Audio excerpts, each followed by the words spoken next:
Threads West, an American Saga series. Book 1. By Reid Lance Rosenthal. Narrated by Jack Bair. Chapter 1. May 3rd, 1854. Zeb. 300 miles southwest of the undulating expanse of the Great Plains and the tiny settlement of Cherry Creek, a small creek rushed and gurgled, feeding a series of beaver ponds along the edge of a large grove of aspens, alders, and willows. The glitters of the water sifting through the pond's edge of willows and alders formed points of bright light where they reflected off the white bark of quaking aspen saplings surrounding Zeb and the stock. Overhead, puffy patches of clouds flitted across the face of the sun, scuttling in hurried billows through a deep blue sky to some unknown rendezvous to the east. The sleek mottled brown and white silhouettes of the mustang, its thin buckskin-clad rider, and the stocky, gray forms of the pack mules strung behind the horse were motionless, almost invisible, deep in the heart of the patch of quaking aspen.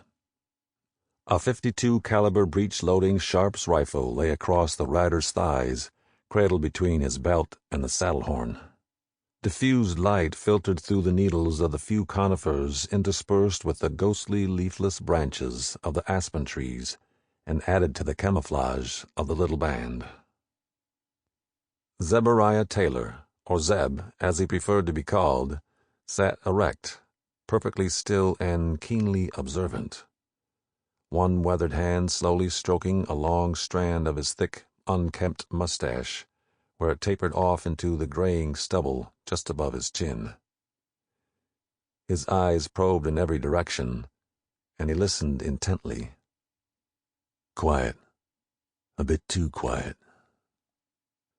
Slowly craning his neck, he looked back at the 3 pack mules, each of them burdened with a large bundle of pelts balanced and cinched between the wooden crossbars of the pack saddle frames. Shiny layers of fur protruded on all edges from under the oiled leathers, lashed with rawhide over the top of each mound as a protective tarp. The mules stood complacently, though their ears were up. The attention of the mustang was pricked also, and the horse stood like a statue, nose pointed toward the riffled sparkles that bounced off the surface of the several beaver ponds. Zeb checked the cartridge in the Sharps and then pulled each of the brace of cap-and-ball pistols from his waistband. Tucking them back when he was satisfied they too were ready. Leaning far to his left, he pulled the .58 caliber Enfield musket from its belly scabbard, eyeing the flash pan. He left it partially unsheathed, just in case. A split second could be life or death. He carefully swung his left leg over the saddle horn and the horse's neck until he was side-saddled. Patting the horse's shoulder, he spoke in a whisper. "Easy, Buck. Last 2 traps of the spring season. We made it through the winter. No sense getting killed now." Slipping off the saddle, he landed lightly on the silent carpet of fallen leaves, brown from the previous autumn and damp from the winter's snowpack. There were still patches of old snow where the shade had lingered. Alternating spring-day sun and frozen nights had solidified the once white flakes into little kernels, like frozen corn. This time of year, the warming of each day created a wet film of melted lubricant between the pebbles of ice, and these remnants of a stubborn winter were especially treacherous.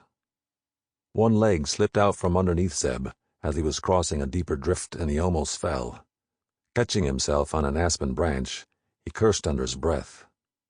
He glanced down at the laced-up leather boots that extended almost to his knee.